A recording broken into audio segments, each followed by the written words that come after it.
नमस्कार, श्री स्वामी समर्थ. कसे आहात? आजचा दिवस सर्वांना सुखाचा, समाधानाचा, आनंदाचा जाऊ देत हीच स्वामींच्या चरणी प्रार्थना. आज आहे महाशिवरात्र. महाशिवरात्रीच्या सुद्धा तुम्हा सर्वांना खूप साऱ्या शुभेच्छा. चला, मी आता आले अंगणामध्ये, जिथं आपलं तुळशी वृंदावन आहे तिथं. आता आपण तुळशी मातेची पूजा करू. सगळ्यात पहिले तुळशी मातेला आपण जल अर्पण करू, म्हणजेच पाणी वाहू आपण.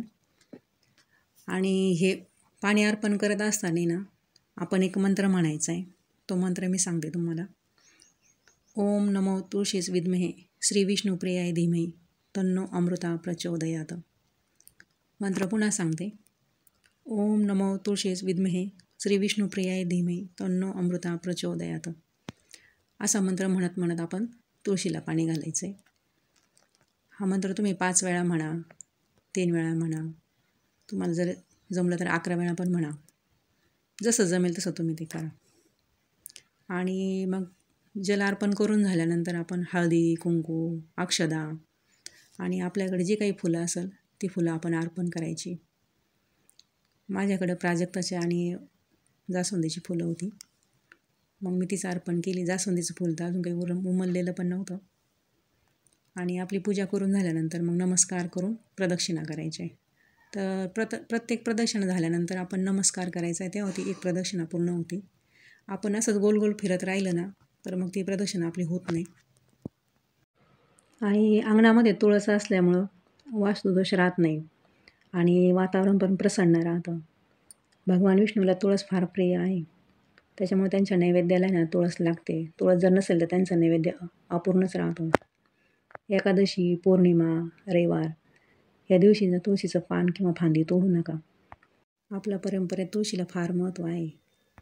आणि आपली रोजची देवपूजा करण्याच्या अगोदर आहे ना आधी तुळशीची पूजा करा आणि मग देवपूजेला सुरुवात करा. देवघरात आल्यानंतर प्रथम मी देवाला नमस्कार केला आणि मग पूजेला सुरुवात केली. तर एवढं सगळं तुम्हाला व्हिडिओमध्ये दाखवता येणार नाही, खूप व्हिडिओ मोठा होऊन जाईल, त्याच्यामुळं मधून मी थोडं स्किप केलेलं आहे. तर पहिले मग देवाचे फोटो बाहेर काढून घेतले आता, आणि मग देव सगळे एका ताटामध्ये काढून घेते, तामणामध्ये. आणि मग देवाला स्वच्छ करायचं आहे आपल्याला, पूर्ण जाळी जळमटं सगळी झटकून काढायची आहे. तर अशी साफसफाई मी दर शनिवारी करते. शनिवारी, अमावास्या किंवा आपले कोणतेही सणवार असू दे त्या दिवशी पण. आज महाशिवरात्र आहे त्याच्यामुळं आज पण साफसफाई करायची आहे. आणि आज महाशिवरात्रीचं आपण सगळ्यांनी स्नान केलं आहे, अमृत स्नान. आणि मग देवाला पण तसं स्नान घालणार आहे मी आता.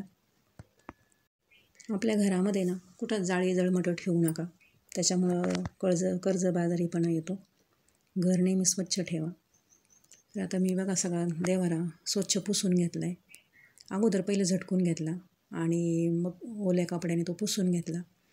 आणि मग त्याच्यानंतर आता देवघरातली खालची फरची पुसते. तर ह्या फरची पुसायच्या पाण्यामध्ये ना त्यात गंगाजल, गुलाबजल, किंचित हळद आणि थोडंसं खडे मीठ टाकलं आहे मी.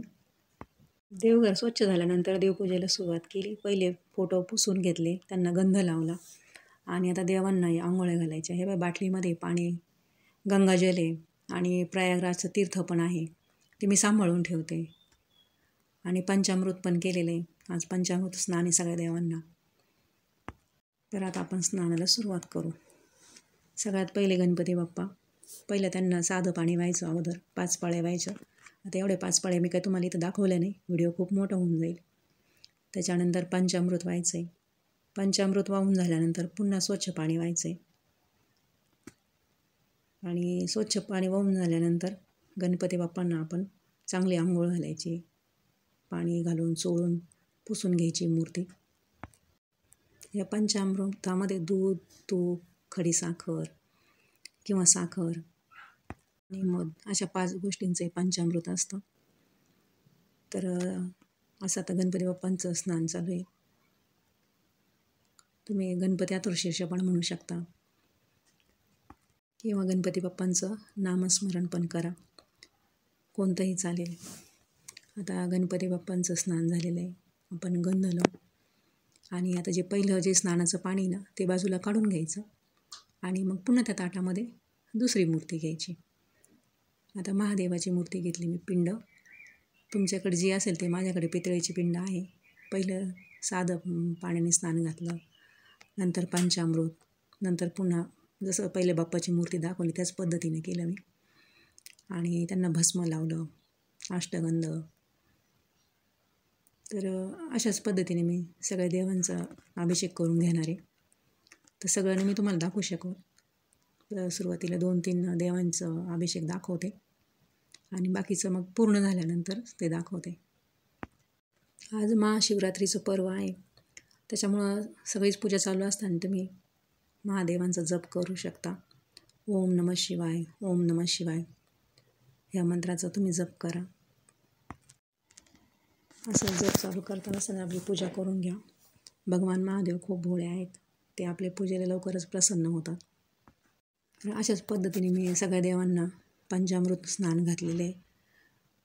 आणि हे जे समोर पाणी आहे ना, आता मी बागेतल्या झाडांना टाकणार आहे. आणि हे बघा, सगळी पूजा झाली पूर्ण देवाची, सगळ्यांना अभिषेक झाला आहे. गंध, अक्षदा, हळदी, कुंकू सगळं वाहून झालं आहे, फुलं वाहिली. आता आपल्याला धूपदीप ओवाळून घेतला आहे आणि आरती करते मी आता. सकाळच्या ज्या आरत्या असतात त्या 3 आरत्या, गणपती बाप्पांची एक आरती, स्वामी महाराजांची आरती आणि दत्त महाराजांची आरती. तर अशी आरती करून झाल्यानंतर त्याच्यानंतर मग आपण अभिषेक करू.